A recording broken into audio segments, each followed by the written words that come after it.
যদি ব্রিটিশ সরকার ব্রিটিশরা আবারও কিছু করে ফেলে তার সকল দায় দায়িত্ব আপনাদেরকে নিতে হবে।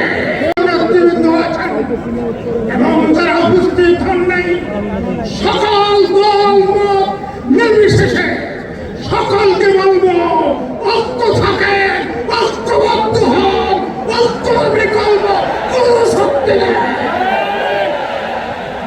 খবরদার আপনাদের এই বিশৃঙ্খলা অনর্থের কারণে যদি ব্রিটিশ সরকার ব্রিটিশরা আবারও কিছু করে ফেলে তার সকল দায় দায়িত্ব আপনাদেরকে নিতে হবে।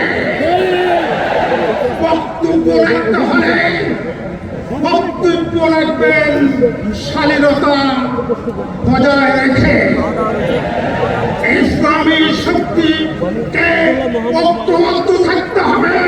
হেফাজতের 13 সালে হত্যার জন্য বিচারের জন্য বিচারের কমিশন এর দাবি জানাচ্ছি এবং হেফাজতের মামলা প্রত্যাহার করতে হবে এবং এই সরকারকে এত বড় ক্ষমতা দিনে কেয়ারটেকার আজকে বাইরের মালিক হইয়া আজকে আমাদের দেশে জাতীয় সংঘের মানবাধিকার কমিশন এটা আমরা মানব না।